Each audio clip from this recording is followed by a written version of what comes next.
मैं जानना चाहता था कि बाहर के देशों में लोग खेती कैसे करते हैं। क्या है कि मेरे पिताजी भी किसान थे। डिस्ट्रिक्ट हिसार हरियाणा में हमारी ज़मीन थी और 20 एकड़ ज़मीन थी और हम स्कूल में पढ़ते थे। जब 9वीं 10वीं में पहुँचे तो पिताजी ने पूछा, रमेश आगे क्या करोगे, इंजीनियर बनोगे, डॉक्टर, लॉयर, क्या बनोगे? हमने बोला हमें ना तो इंजीनियर बनना है, ना लॉयर, ना डॉक्टर, हमें तो आपकी ज़मीन संभालनी, हम खेती करेंगे। तो पिताजी बोले, रमेश ये तू क्या बोल रहा है, खेती में कुछ नहीं रखा। हमने कहा खेती में कुछ नहीं रखा? तुम दुनिया भर का अनाज पैदा करते हो, दुनिया भर का कपास, कहाँ कहाँ तुम, कितनी दुनिया तुम्हारा अनाज खाती है और कह रहे हो इसमें खेती में कुछ नहीं रखा। मुझे बड़ा आश्चर्य हुआ। वो बोले कि हम चाहते हैं आप पढ़ लिख कर बड़ा इंसान बनो। एक और झटका लगा कि क्या किसान बड़ा आदमी नहीं होता? बड़े आश्चर्य की बात है, आप हमारे लिए तो भगवान से कम नहीं लगते और आप कह रहे हो किसान छोटा आदमी होता। वो बोले ये सच्चाई है, हम आपकी रोटी ही पूरी हो रही है, खर्चे बहुत मुश्किल से निकलते हैं हमारी किसान खेती बाड़ी से। आप ये खेती बाड़ी छोड़ दो, आप इंजीनियरिंग डॉक्टर कुछ बनो, आगे बढ़ो, हम आपके साथ रहेंगे। तो हमने ठीक है, पढ़ने में अच्छे थे तो हमें इंजीनियरिंग में एडमिशन मिल गया। लेकिन एक प्रश्न, दो प्रश्न हमेशा दिमाग में बैठ गए कि हिंदुस्तान में किसान अपने बेटे को किसान क्यों नहीं बनाना चाहता। दूसरा, किसान बड़ा आदमी क्यों नहीं कहलाता। हिंदुस्तान में ऐसा है या दुनिया में भी ऐसा है? तो दुनिया हमारे को देखने का मौका मिला तो हमने सोचा एक तो हमारा नौकरी का उद्देश्य है, कंपनी ने भेजा है, दूसरा उद्देश्य हम वहाँ स्टडी करेंगे, वहाँ खेती कैसे होती है, क्या वहाँ पर भी किसान अपने बेटे को किसान नहीं बनाना चाहता, या वहाँ की क्या टेक्निक है। तो उससे मैं छुट्टियों में शनिवार इतवार और जापान में, Korea, Taiwan, African, European countries, उनके खेत घूमने जाता था, कंपनी को बोल देता था, वो मेरा अरेंज करा देते थे। तो मेरे को सच्चाई, उसका प्रश्न का जवाब भी मिल गया।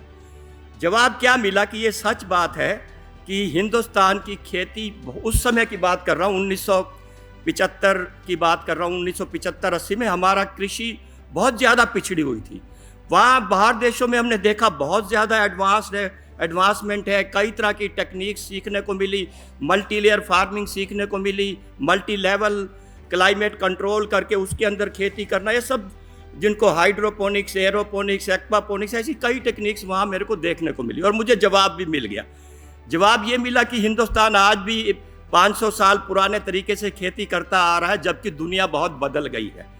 तो हमने सोचा कि समय कभी आएगा जब हम भी बदलाव में हिंदुस्तान में कुछ कार्य करेंगे। तो जॉब में करते रहे और ये 2017 में मेरी 58 साल की नौकरी पूरी हुई। उसके बाद हमने रिटायरमेंट ले लिया कि हम आगे नौकरी नहीं करेंगे। फिर हम इसमें फार्मिंग में एंटर कर गए। हमारा घर था, घर को हमने लैब बना दिया। लैब में तरह तरह के, इंजीनियर हूँ मैं, छोटे छोटे lab equipment, hydroponic, aquaponic, aeroponic, turmeric, ये सब करने लगा। एक्सपेरिमेंटेशन में सफलता बहुत होती रही। कई बार बहुत फ्रस्ट्रेशन हुआ कि कुछ नहीं होगा, उठाकर फेंक देते थे, फिर उठा लाते थे, नहीं कुछ करेंगे। करते करते सफलता भी मिल गई। सफलता मिली तो फिर हमने सोचा कि कभी हमारा सपना था हम बदलाव में हिंदुस्तान में कुछ करेंगे, और किस्मत से आज हम वो कर रहे हैं। तो मेरे कई सब्जेक्ट हैं एडवांस फार्मिंग के, लेकिन मैं सिर्फ एक ही सब्जेक्ट पर बात करूंगा, वो है केसर की खेती। बाकी सब्जेक्ट आप लोगों को इंटरेस्ट हो तो अलग से बात की जा सकती है, क्योंकि इस सब्जेक्ट के लिए मुझे यहाँ बुलाया गया है। तो मैं नोएडा में करीब 26-27 साल रहा हूँ। नोएडा सेक्टर 25 में मेरा घर होता था। सेक्टर 67 में मैंने एक बिल्डिंग की छत के ऊपर कमरा किराए पर लिया था। एक चीज़ आपको और बताना चाहूँगा यहाँ, हम ये सब सुनते रहते हैं कि हरियाणा है, पंजाब है, तो वहाँ गेहूँ बहुत अच्छा होता है, कपास बहुत, उपज बहुत होती है। बंगाल चले जाओ, उड़ीसा, वहाँ चावल बहुत अच्छा होता है। महाराष्ट्र, नागपुर चले जाओ, वहाँ आम बहुत अच्छा होता है। तो कहीं पर अमरूद बच्चा बहुत अच्छा होता है, तो कहीं संतरा बहुत अच्छा होता है, तो कहीं केला बहुत अच्छा होता है। ये अलग अलग वैरायटी अलग अलग जगह पर ही अच्छी क्यों होती है, पूरे देश में क्यों नहीं होती? उसके पीछे दो फैक्टर होते हैं। एक होता है उस जगह का वातावरण और दूसरी वहाँ की मिट्टी। क्योंकि जगह जगह का वातावरण भी अलग अलग होता है और जगह जगह की मिट्टी भी अलग अलग होती है। इस वजह से अलग अलग तरह की फसलें अलग अलग जगह पर होती हैं।